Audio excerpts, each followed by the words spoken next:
this is Nikki at Polkadoodles. I posted this photo on Instagram and social media yesterday from one of the design team, and I've had so many questions asking how she actually did this image, because this is a digital stamp and everyone's asking how we actually printed this, because there's the background behind the stamp. So I want to show you how we actually did this. So, and everyone can do this. If you have Microsoft Word on your computer, you can do this. It is so easy, but I want to show you this technique. This is what makes using digital stamps so great. So I'm in Word here, and I've already opened some images into Word. So these are digistamps that I want to use. Now, it makes it really difficult because, as you can see, these are snapping, what we call snapping. So I can't move this image. It's letting me drag it, but it kind of goes right up to the next image here. So what you need to do is right click on the actual image, and also, just to go back, what you need to do is in Word, you go up to Insert here in the top menu, top left, to the pictures, and you go to Picture from File. You can also go Photo Browser, whatever, but Picture from File is what you need to do to get the images into your document. So I'm just going to click on here, and you can see that we get these little blocks around the image, which are called oh gosh, I can't remember. Anyway, so right click, and then you need to go down to wrap text, and it will automatically set itself to go in line with text. And what you need to do is you need to select behind text, and immediately what happens, let me get rid of that. Whoa.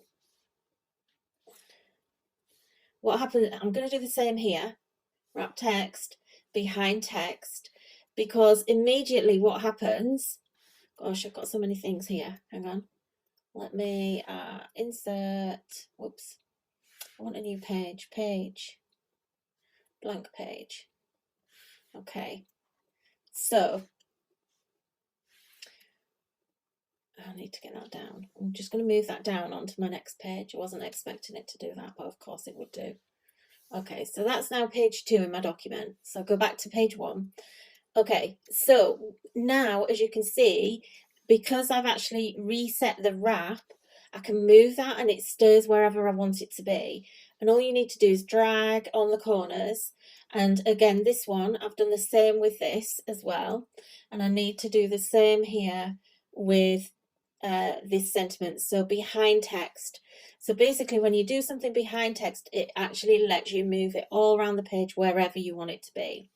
So I actually have here a digital paper. So I want to show you how we actually did this card. So just to look at the card again, this is what we did. So we have, as you can see, this background paper here behind the digital stamp.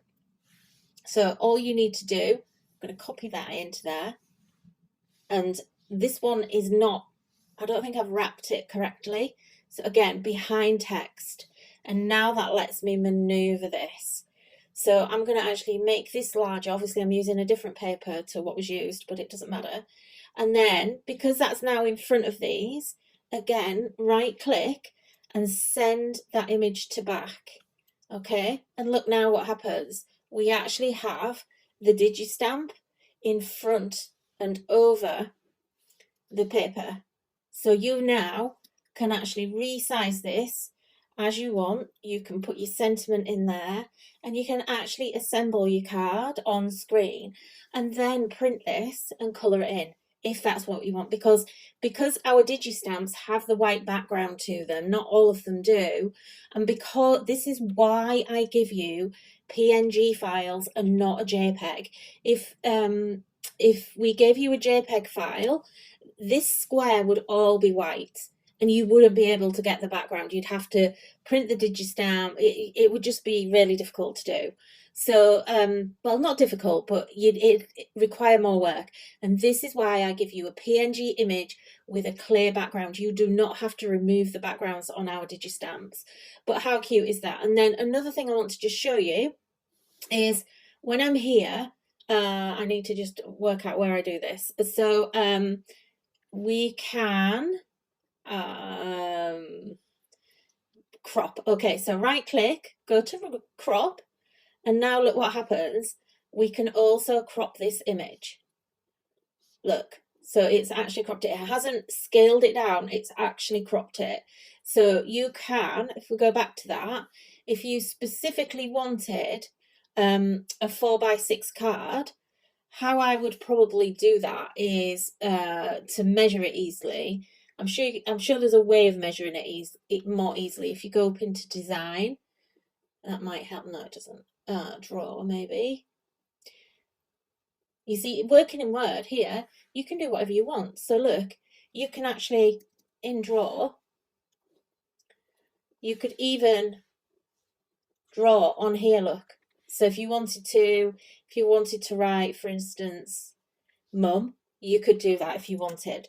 So Word is a great program for you to use. It's free, you know, like most of us have it already on our PCs.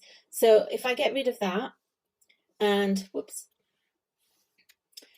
if you wanted to, this is the joy of using our images, is there's one here that's already pre-coloured. So, you know, look at this, look at what you can create, and you could just print that out, you could sell it as a handmade card. It is so, so easy. Now, I want to